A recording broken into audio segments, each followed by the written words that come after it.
E aí, pessoal, bem-vindo a mais um podcast do esporte. Hoje vamos comentar, o que foi esse meio de semana. Teve Campeonato Gaúcho, o Grêmio saiu campeão, teve Copa do Brasil.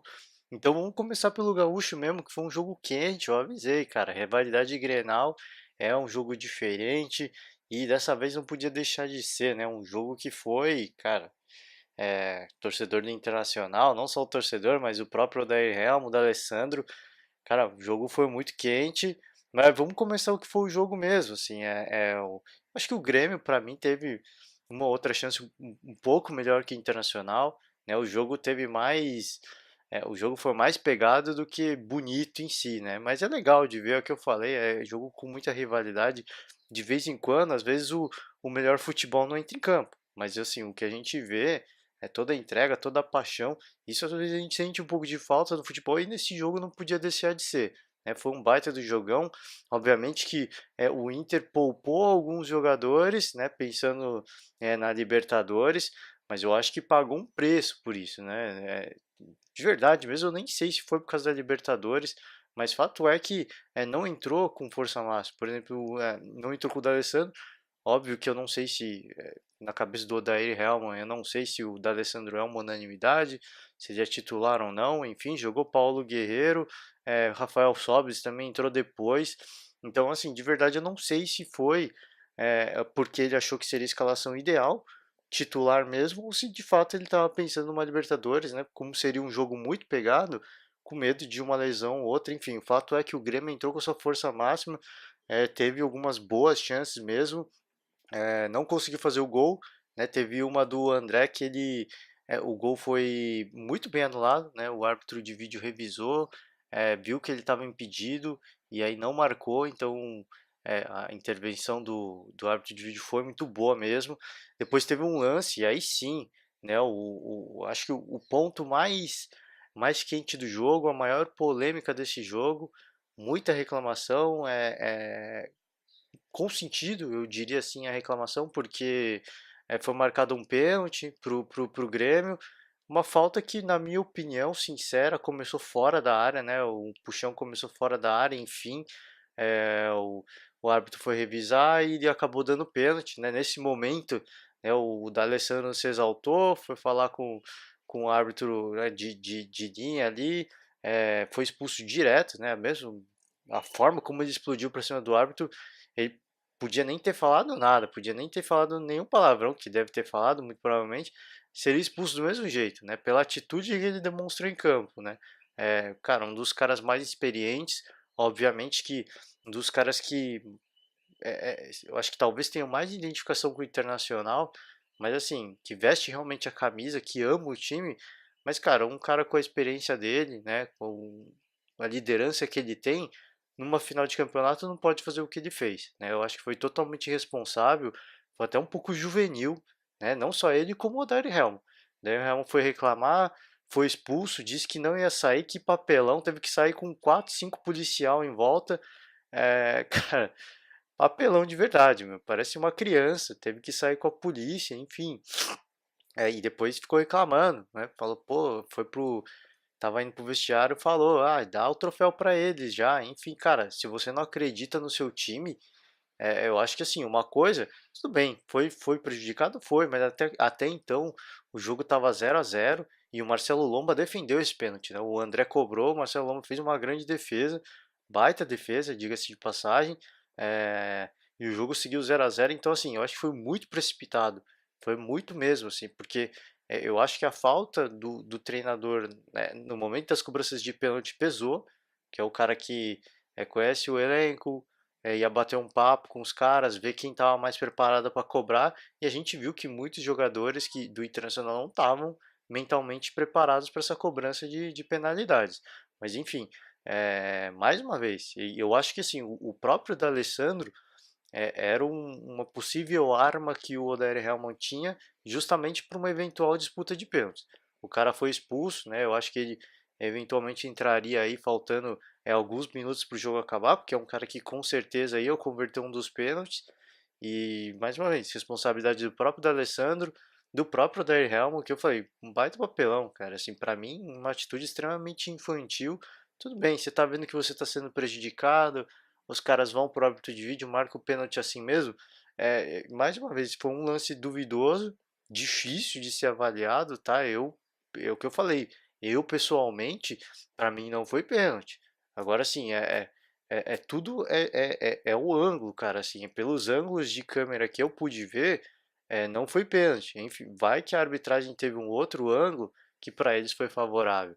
Eu vou relembrar aqui, Champions League, Atlético de Madrid e Juventus, tem o primeiro gol que seria do Atlético de Madrid, o jogo em Madrid, esqueci o nome dos jogadores agora, tá? Já me falha a memória porque já foi um bom tempo. Mas seria o primeiro gol do Atlético de Madrid. Houve uma falta do cara que fez o gol, do jogador que fez o gol. O árbitro de vídeo foi revisar. Cara, se eu não me engano, três, quatro câmeras mostravam um lance normal. Os caras foram puxar uma câmera do outro lado do estádio, atrás do outro gol, e aí que eles viram que foi falta. Né? Palmeiras e Novo Horizonte, Novo Horizontino e Palmeiras. Foi um jogo na casa do Novo Horizonte. Foi um jogo em Novo Horizonte. Cara, muito parecido. Foram três, quatro câmeras que mostravam o lance assim que não dava para ver que a bola, que o cara matou a bola com o braço, né, do gol do Novo Horizonte. Me esqueci se foi o primeiro, o segundo, enfim. Até me esqueci do placar, já peço desculpas aí. E uma câmera só ficava bem evidente que ele matou a bola com a mão. Então, o que eu tô falando, às vezes a gente tá vendo, a gente vê três câmeras pelo menos, que parece que a falta foi fora. O árbitro pode ter tido uma outra câmera que para ele foi incontestável o pênalti. Enfim, não dá para a gente afirmar com 100% de certeza, porque foi um lance muito perto da grande área. Eu vi gente falando que é um absurdo, um erro de arbitragem desse. Falei, cara, absurdo eu acho que não é. Né? Teve um outro lance na Champions League, no próprio jogo da Juventus, se eu não me engano foi no jogo da... Não, não foi da Juventus, eu acho que foi do Ajax, se eu não me engano. Um lance que a bola, para mim, claramente saiu. A arbitragem viu algum outro lance de um dos gols do Ajax e a bola, para mim, tinha saído na lateral. E a arbitragem, quando foi revisar o gol, para eles a bola não tinha saído. E assim, um monte de gente ouviu falando, cara, a bola saiu, um absurdo. Enfim, cara, é difícil. A gente não tá lá, é só uma câmera de cima para a gente ter certeza se foi fora ou se não. Não dá para afirmar com 100% de certeza. O fato é que gerou muita polêmica, né? O Odair Helman perdeu a cabeça, o D'Alessandro perdeu a cabeça, o André perdeu o pênalti, e até quando o jogo acabou, para mim, eu tinha o sentimento de que o Internacional fosse ser campeão, por todo o contexto do jogo. Né? O Grêmio perdeu algumas boas chances, o André teve gol impedido, perdeu o pênalti e aí chega desacreditado por uma cobrança de penalidade. Né? Mas é o que eu falei, eu acho que a falta do D'Alessandro foi importante, né, nesse momento de penalidades, a falta do próprio Odair Helman, né, o Marcelo Lomba foi monstro, né, não vou tirar o mérito aqui, o Paulo Vitor também, goleiro do Grêmio, os dois foram monstros, cara, assim, né, foi lá e cá, porque o Paulo Vitor defendeu três cobranças, né, do Internacional na disputa de penalidades já, e o Marcelo Lomba no total, né, defendeu duas nas cobranças aí e uma durante o jogo. Então ficou 3-3 em defesa. Então que momento dos dois goleiros. Agora sim, uma coisa que eu queria ressaltar aqui é que o Paulo Vitor ele dava muito antes o canto que ele ia pular. Era impressionante. Os jogadores do Internacional se levantassem a cabeça, eu acho que foi pelo menos duas defesas que ele fez, se os jogadores do Internacional levantassem a cabeça para ver onde é que o goleiro estava, eles iam ver onde o cara ia pular e teriam feito o gol. Então, é o que eu falei. Eram jogadores que não estavam preparados para essa cobrança. Eles não estavam mentalmente fortes para isso. Acabou brilhando, Paulo Vitor mesmo. Não vou tirar o mérito do goleiro aqui. Óbvio, de novo, vou ressaltar aqui. O cara, em pelo menos duas, eu não lembro todas, mas em pelo menos duas, ele, cara, ele saiu muito antes e aí ele estava totalmente na bola para fazer a defesa. Então, claro, é um cara que provavelmente estudou a cobrança de todo mundo, onde cada um gosta de chutar, e ele saiu antes mesmo. Isso aí falou, pô, o cara tem costume de chutar aqui, vou sair antes porque ele vai chutar aqui. E pela cobrança, e fora o momento, né? Ele olha a posição do cara, faz a leitura e vê que o cara realmente vai chutar ali. Então, parabenizar, porque o Grêmio foi monstro. E o André, cara, que força mental, porque ele foi o último cobrador do Grêmio, foi para já tinha perdido, mais uma vez eu repeti, ele perdeu, teve um gol impedido, aí perdeu um pênalti, e aí chega para definir a cobrança das penalidades, definição das penalidades, e ele faz o gol com muita frieza. Ele até chutou do outro lado. O Marcelo Lomba ia pular para o mesmo lado, né, que ele chutou durante o jogo do tempo regulamentar. E aí ele cobrou para o outro lado, cara. Que frieza. Então tem que parabenizar mesmo. O Grêmio foi, cara, foi monstro. Viu muita gente falando que a arbitragem foi tendenciosa, que ajudou muito o Grêmio. Cara, se a arbitragem tivesse sido tendenciosa, eles já teriam dado o gol do André, eles não teriam marcado nem o pênalti. Então, é, eu acho que calma lá. É, claro, assim, o pênalti mais uma vez é um lance muito duvidoso, mas não era motivo, eu acho que para aquela explosão, porque eu falei, o Marcelo Lomba defendeu, o jogo ficou 0 a 0 e o Internacional perdeu uma boa chance ali, cara. Você chega com talvez um dos principais líderes do elenco, você chega sem o seu treinador com uma cobrança de penalidade, é um time que chega até um pouco desmoralizado, né, por todo o contexto que foi o jogo. Era um time que deveria chegar fortalecido, né, porque teve gol do Grêmio anulado, o Marcelo Lomba fez uma grande defesa, era o time que deveria chegar mais fortalecido e eu achei que realmente estava mais forte, mas conforme as penalidades foram acontecendo, eu vi que o Internacional estava muito fragilizado, estava muito fraco mentalmente. Os jogadores sentiram a pressão mesmo, sentiram o baque. Muito por conta, não só por ter chegado nas penalidades, mas muito por conta do que aconteceu. Então, lamento, né? O Internacional fez uma boa campanha, mas o título, claro, obviamente, se fosse para o Internacional, ficaria em boas mãos. É, ganhou aí, foi coroado aí a melhor campanha do Campeonato Gaúcho. Então tem que parabenizar o Grêmio sim, mais um título. Renato Gaúcho tirou onda, obviamente, né? Ele que é gremista declarado, tirou a onda porque ganhou o título em cima do maior rival. Mas eu acho que para o Internacional fica, né, um ponto positivo. Ficam coisas positivas. Um time que de fato se reestruturou totalmente, né? Aquele resquício de time que veio da segunda divisão já está totalmente superado. Um time muito forte. Eu acho que o que o Internacional tem que fazer ele tem que tomar um certo cuidado, principalmente na área técnica, né? O Odair Hellmann é o técnico do elenco, claro, assim, durante o jogo é fácil se exaltar, mas assim, é um técnico que eu vejo que, assim como o Felipão, tá reclamando muito, cara. Cara, você sabe como é que o futebol é. É que você não pode se exaltar, cara. Você é o líder da sua equipe, você é o comandante da sua equipe. Então, você é o cara que deveria ter a maior frieza. E é o cara que mais perde a cabeça. Então, eu acho que se o Internacional tem que melhorar, não é dentro de campo, porque dentro de campo já mostrou que é um grande time. Aí tem bons jogadores. Que vou ressaltar aqui a cobrança, né, de pênalti do Rafael Sobis e do Guerreiro, cara, dois monstros. Os caras, uma baita de uma frieza, frieira. Baita de uma frieza, os caras cobraram muito bem, foram monstro, então assim, tem coisas positivas, né? E é o que eu falei, se o D'Alessandro tivesse, ele com certeza teria feito dele.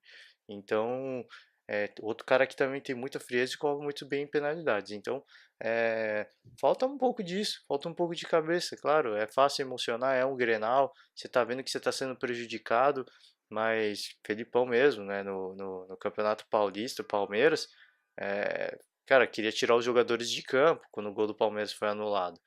E assim, o gol foi bem anulado. Então, cara, essas coisas que é meio incompreensível para mim. É o que eu falei, mais uma vez, vou ficar repetindo, batendo essa tecla. Durante o jogo é fácil emocionar, ainda mais num clássico. Mas, cara, você tem que manter sob controle. Cara, você é o líder, você é o gestor, você é o comandante da equipe, cara. Você que tem que passar, né, a confiança, você que tem que passar a segurança para os seus jogadores. Se você não tem segurança, cara, os caras vão olhar para você e vão perder a segurança também. Pô, cara, se o meu técnico não tem segurança alguma, o cara tá dando piti, cara, é sinal que a coisa tá feia. O barco afundou.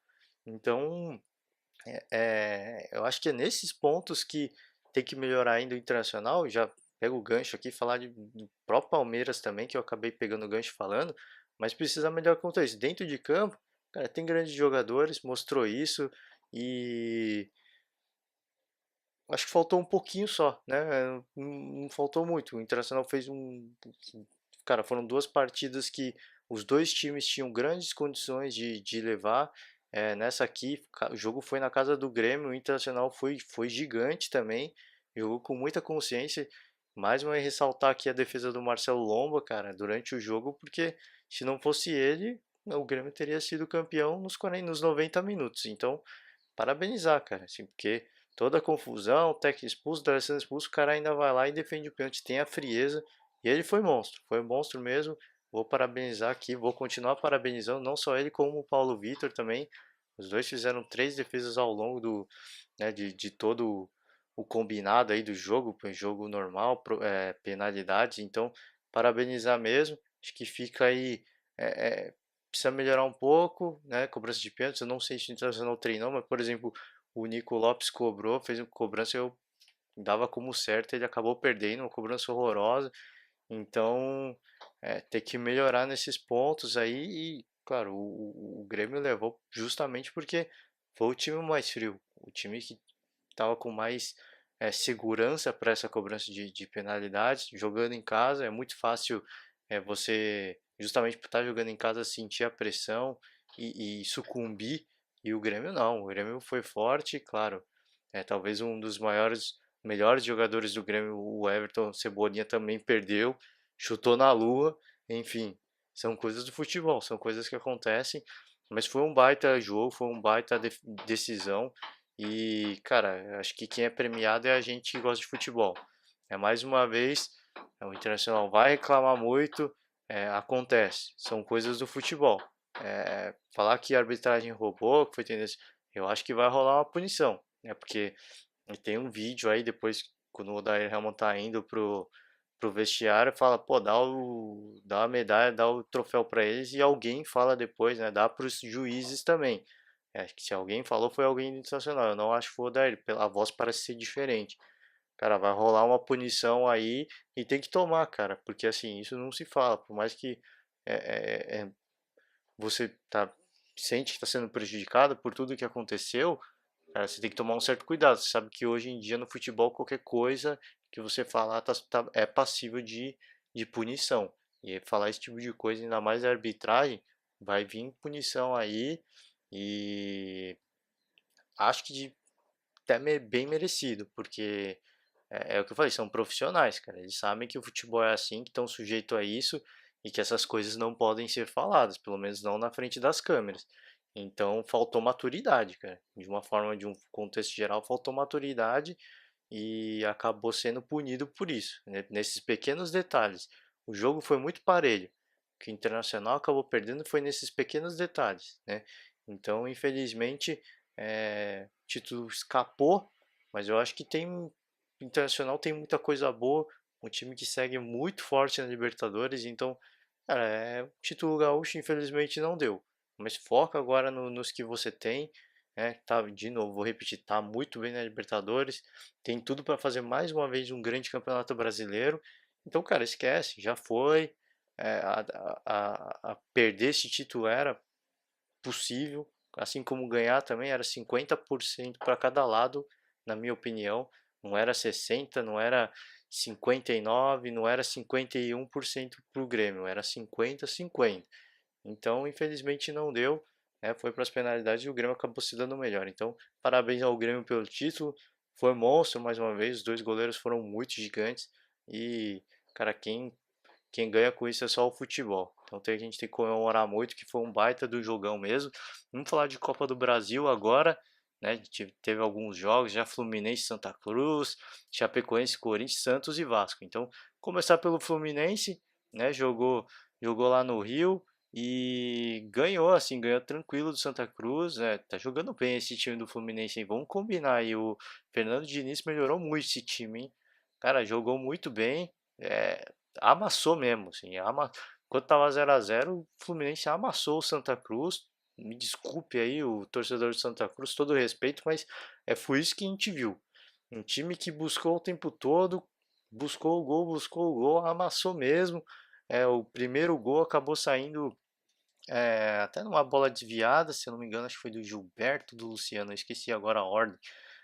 Mas foi uma bola desviada e belíssimo gol. O segundo foi mais bonito ainda, né? Teve um passe de calcanhar do Luciano pro Gilberto. E, cara, confundi agora totalmente os nomes. Peço desculpas aqui agora.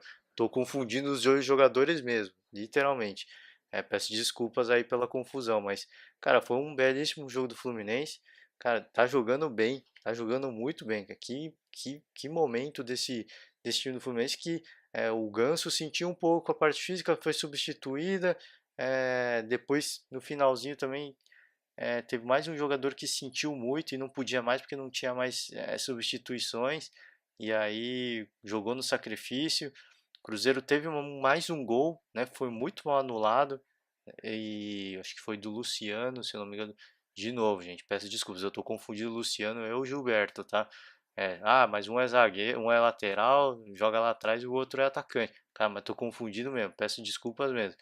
Acho que foi do Luciano, foi muito mal impedido, seria 3-0, ficaria com um resultado muito, mas muito tranquilo.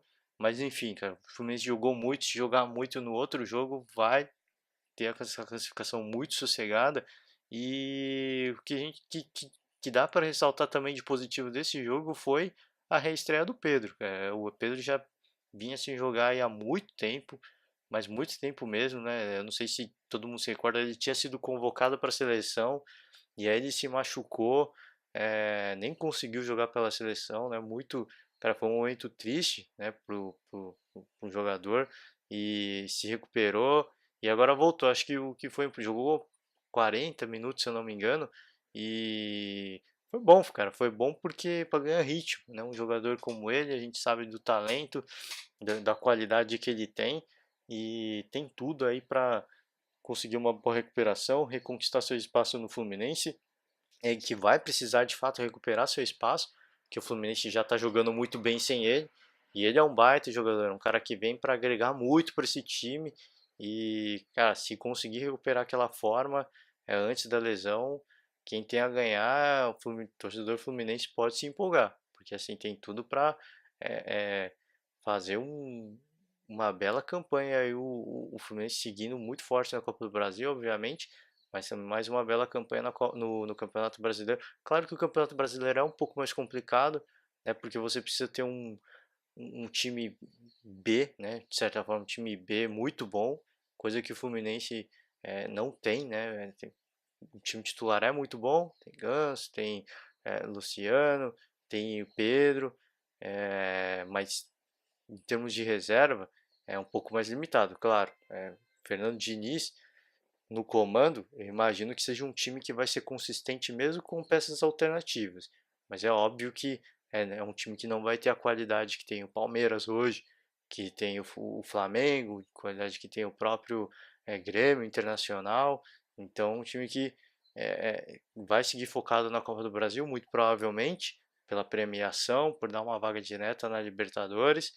E no Campeonato Brasileiro, eu espero sim uma boa campanha, mas pelo menos durante boa parte dele a gente não vai ver o Fluminense com a sua força máxima, então imagino eu que vai perder alguns pontos importantes aí para uma eventual disputa de título. Mas, cara, que trabalho do Fernando Diniz, eu vou ressaltar aqui, cara, que jogou o Fluminense, o que vem jogando o Fluminense, né, não começou muito bem no Campeonato Carioca, começou devagar, foi melhorando e agora jogando muita bola.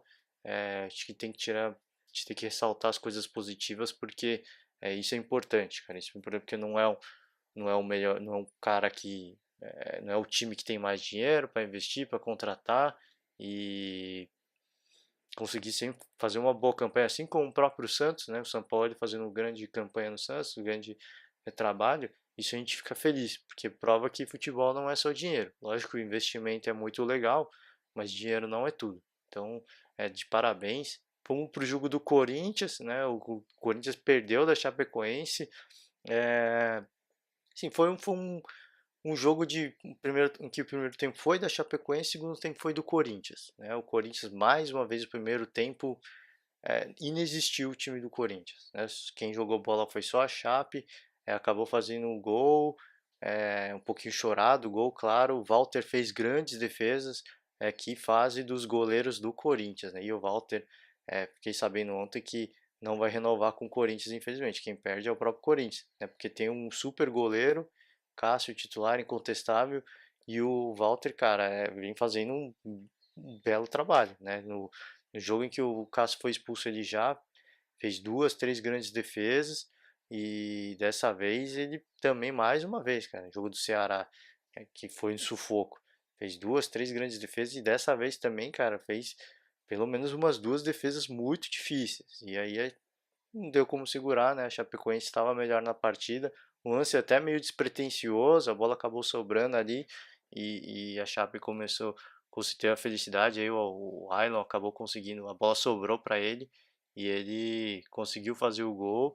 E segundo tempo foi do Corinthians. Ainda no começo do segundo tempo, a Chape teve uma chance, cara, do inacreditável. Assim, foi um chute que bateu na trave e aquele típico chute que eu pelo menos costumo dizer que é o time que tem menos tradição é um pouco azarado às vezes, né? E pra mim eu acho que todo respeito à Chape, tá? Mas pra mim eu acho que aquele era o gol da classificação da Chape. Eu acho que é, não deu sorte, a bola não entrou e o Corinthians quando joga em casa é um time muito forte. Então posso estar queimando a minha língua aqui, tá? Futebol pode acontecer de tudo, mas eu acho que aquele foi o gol da classificação da Chape, acabou não saindo e eu imagino que o Corinthians vai acabar passando, mas tem tudo para conseguir. O Corinthians não vem jogando um bom futebol, claro que eu falei, segundo tempo foi do Corinthians, mas cara, ficou com a bola, mas não criou efetivamente nenhuma grande chance. Teve uma assim do Sornosa, para não ser injusto, né? A bola acabou desviando e o goleiro, o Wagner, fez uma baita de uma defesaça no contrapé. Ele até sentiu um pouco ali na defesa, né? Porque ele deu uma se recontorceu ali, acabou conseguindo salvar a Chape. Mas eu acho que foi o único lance de mais perigo do Corinthians, que tentou, ficou com a bola, criou, o Cleison driblou muito, deu trabalho, mas não aconteceu absolutamente nada, só esse lance do Sornosa mesmo. Então, é, o Corinthians jogando em casa vai jogar mais, eu imagino que sim. Vai sair para o jogo, vai buscar mais. E, cara, por que que eu acho que o Corinthians vai acabar passando? Porque a Chape vai jogar totalmente na defesa, o Corinthians vai jogar os 90 minutos buscando o ataque. E uma hora, cara, numa cobrança de bola parada, o Corinthians já mostrou que é forte nisso, né? Tem um centroavante muito alto que é o Gustavo, tem o Henrique que é bom de cabeça também. Então, cara, a água mole em pedra dura, tanto bate até que fura, né? Já diz o ditado. Então, acho que vai martelar. O Corinthians também entrou até com alguns jogadores reservas já pensando na final do Campeonato Paulista, então devem estar com sua força máxima para esse segundo jogo. Então eu é, acho que está muito mais favorável para o Corinthians do que para a Chapecoense. E até eu falei, esse gol que a Chape acabou perdendo, que falta de sorte, né? Esses times com menos tradição, é, às vezes falta um pouquinho de sorte, né? A sorte não sorri para eles. E era um gol que eu acho que com certeza seria o gol da classificação da Chapecoense. Acho possível, acho que é possível, mas se defender os 90 minutos é muito complicado, né? Então, se o próprio Corinthians, que tem uma grande defesa, tem um bom sistema defensivo, não aguenta só defender, você imagina a Chapecoense, cara. Os caras vão terminar o primeiro tempo exaustos, né? De tanto defender. Segundo tempo, obviamente, os espaços vão se abrir pelo cansaço. Então, vamos ver, cara. Assim, tudo pode acontecer, mas acho que o Corinthians é sim mais favorito, justamente porque pode fazer jogo feio. Fora de casa o Corinthians joga feio mesmo, não tem vergonha. O Jadson falou isso. Eu prefiro jogar feio e ganhar títulos, porque são os títulos que são lembrados. O fato de jogar bonito ou feio, isso não é lembrado. O que é lembrado é o título. É o que está na história, são os títulos que a gente ganha. Então, para mim, pouco importa se a gente vai jogar feio ou não. Eu acho que tá certo eles, né? Isso é uma estratégia do Corinthians. Fora de casa, eles jogam feio mesmo, jogam por uma bola e dentro de casa não. Eles crescem muito, né, envolvidos pela torcida. Então, imagino que é uma condição difícil para a Chapecoense. Vai ter que estar muito bem fisicamente para esse jogo, porque vai se defender muito. E, cara, e tá com um problema de goleiro a Chapecoense. Então, é, vamos ver, só o tempo vai dizer, mas eu acho sim que para esse jogo, por mais que tenha perdido o Corinthians, ele é mais favorito sim para se classificar. É claro que se a gente pegar o histórico recente do Corinthians, é muito provável que a gente tenha um jogo definido em penalidades mais uma vez. Então, vamos ficar de olho, porque isso é muito possível e eu acho que há uma alta probabilidade sim disso acontecer. O Corinthians tem muita dificuldade no setor de criação, vai fazer um gol, a Chape vai conseguir segurar, enrolar o jogo, esfriar o jogo e aí vai para as penalidades, mas aí o Corinthians tem um grande goleiro, né? Então acho que o Corinthians é até mais forte também por uma eventual disputa de pênaltis. Vamos fechar aqui falando do Santos. O Santos ganhou de 2-0 do Vasco, né? A fase do Vasco já não era boa, perdeu a final, o primeiro jogo da final do Carioca contra o Flamengo, agora perde na Copa do Brasil contra o Santos. A fase não é muito boa para o Vasco, infelizmente, né? A torcida vai seguir pegando no pé. É um jogo em que o Vasco fez um primeiro tempo muito bom, conseguiu segurar o Santos chegou a ter mais de 80% de posse de bola, e fica óbvio, né, que é um time que buscou o gol o tempo todo, e o Santos é assim, é um time que todo jogo tem mais posse de bola que o adversário, é o estilo de jogo do Sampaoli, mas aí depois no segundo tempo, logo no comecinho já o Rodrigo abriu o placar, com uma bela assistência do Soteldo, e aí depois o Jean Mota voltou a fazer gol, né, o cara vinha com um mês já ali de seca de gols, artilheiro do Santos, né? E conseguiu fazer um belíssimo gol, diga-se de passagem, né, fora da área, limpou o lance. Cara, que golaço. Do Rodrigo também. E teve chance de fazer mais um, mas o gol acabou não saindo. Do Rodrigo também. Meio, pegou a bola meio desequilibrada, acabou não conseguindo dominar, enfim. Belíssimo jogo do Santos. Jogou muito bem, é um time muito forte, né? Mostra isso, o que fica de bom que a gente tira não só pela vitória do Santos, é que é um time que não sentiu a derrota, a eliminação para o Corinthians do Campeonato Paulista. Então, a gente tem que. Eu fico contente de ver o time do Santos jogando dessa forma, continuando com o seu estilo ofensivo, mas claro, mostrando que não sentiu mentalmente essa eliminação do Campeonato Paulista. É um time que segue muito forte, é talvez dos times brasileiros é um dos que vem jogando mais bonito, se não que vem jogando mais bonito, que lógico, mas a vez ou outra toma uma goleada aí, 3 4 a 0. Cara, acontece, né? É o estilo de jogo de São Paulo, o cara que sempre vai para cima, pegar um time bem montado, aproveita os espaços que o Santos deixa, em um ou dois contra-ataques já abre 2-0. Então, é, é passível, né?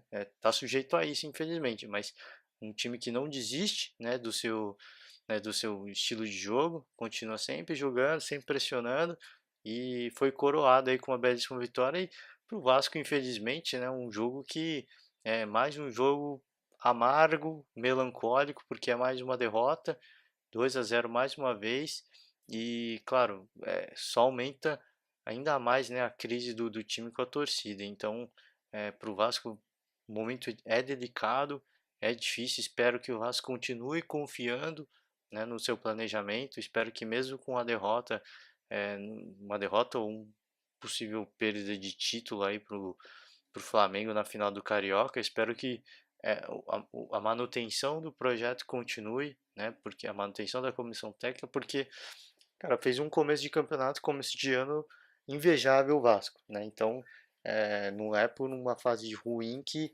eu acho que tem que jogar tudo fora. Então, acho que tem que seguir com a sequência. Vem, lógico, perdeu 2 jogos seguidos, mas de um modo geral, acho que o Vasco tá fazendo sim um bom ano. Então, até por todas as limitações que tem. Então, acho que torço muito, né, para que o Alberto Valentim continue no comando mesmo, com que aconteça no final de semana no Campeonato Carioca. Espero de verdade que ele se mantenha à frente aí do Vasco, no comando técnico do Vasco, e que consiga manter o seu planejamento. Porque, se não, cara, se jogar fora todo o planejamento mais uma vez, claro, o Campeonato Brasileiro ainda não começou, mas é difícil, cara. Não tem técnico na praça, não tem técnico mesmo. É o próprio Galo, o Atlético Mineiro, tá querendo tirar um técnico de algum outro time, né? Vocês pegam, eu ouvi aí, a última vez que eu ouvi falando sobre, queria até, tava sondando até o próprio Sampaoli, né? Então, muito difícil, cara, assim, você tá correndo um risco muito sério em mandar embora seu técnico. É, o, talvez um dos melhores técnicos que estejam disponíveis hoje é o próprio Leverkusen, que foi mandado embora do Atlético. Então, pro Botafogo, tem um bom técnico aí na mira, né? Disponível.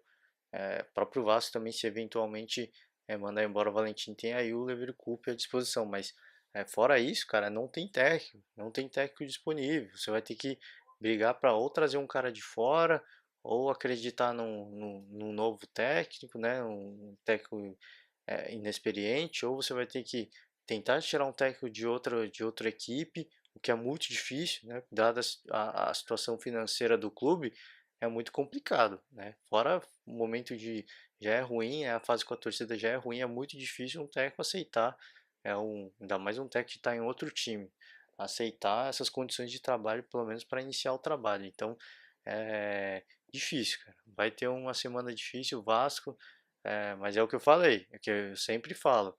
Se vai tomar alguma decisão, pior que seja, acho que mandar o técnico embora é a pior decisão possível, mas por pior que seja, tem que ser agora. Tem que ser antes do Campeonato Brasileiro começar, porque o campeonato ainda não começou, tá todo mundo zerado em pontos. Depois que começar, cara, aí vai pensar em planejamento, aí, cara, aí já tá tudo errado. Já vai ser errado por, né, estragar, acabar com o planejamento que teve desde o começo do ano, desde o final do ano passado, inclusive o Vasco. Então, se acabar com o planejamento agora, já é ruim. Se fizer isso depois que o Campeonato Brasileiro começar, é pior ainda, porque aí já começa o ano lá embaixo e aí já desde o começo do campeonato já começa um planejamento para, em vez de pensar em área de Libertadores, pré-Libertadores, já começa o campeonato pensando em fugir do rebaixamento. Então isso é muito ruim, é muito perigoso. O próprio Vasco vem experimentando desse momento ruim aí de sempre, cara, tentar sair tentar fugir do rebaixamento, tentar fugir do rebaixamento, é sempre muito ruim, cara. E eu acho que tem que ter pé no chão agora, cara. O começo do ano foi bom, vamos acreditar nisso. O momento é ruim, óbvio, o momento é ruim, muito ruim agora, mas já foi feito um bom trabalho. É possível a manutenção desse bom trabalho. Então, claro, se o técnico tiver um relacionamento ruim com os jogadores, aí não tem jeito.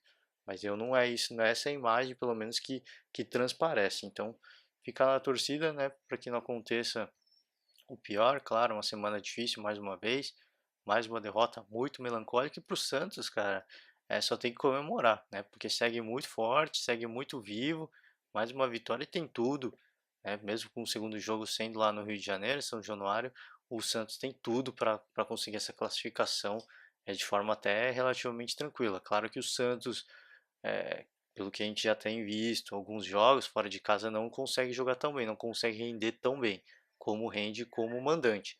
Mas enfim, acho que 2-0 é um placar expressivo, tá bem encaminhado. O momento do Vasco não é bom, não tá bem com a torcida, vive aí uma mini crise, então acho muito difícil o Vasco conseguir tirar essa classificação do Santos. Então, que momento do Santos, Rodrigo vem jogando muita bola, isso tem que ressaltar, o Sampaoli falou, cara, um moleque é diferenciado, joga muito e tá aproveitando o momento que ele tem aqui. Enquanto ele tá no Santos, ele tá aproveitando. Ele tá jogando muita bola. Ele podia ter esquecido, podia estar pensando no Real Madrid, mas não, cara, ele tá pensando aqui no Santos. Ele quer, cara, quer fazer o que pode para ajudar o Santos e tá fazendo. Tá jogando muito. Então, parabenizar. É isso aí, gente. Resumão dessa semana. Parabéns, Grêmio campeão. Parabéns ao Fluminense, que ganhou bem. Parabéns a Chapecoense, 1-0 em cima do Corinthians. E parabéns ao Santos também, ganhou muito bem em cima do Vasco. E final de semana agora a gente vai ter uma pausinha aí, né, para dar uma descansada no feriado da Páscoa. Final de semana a gente vai ter alguns jogos e aí semana que vem estamos de volta para comentar o que é os campeões estaduais aí Brasil afora, beleza? Valeu, gente. Obrigado e até a próxima.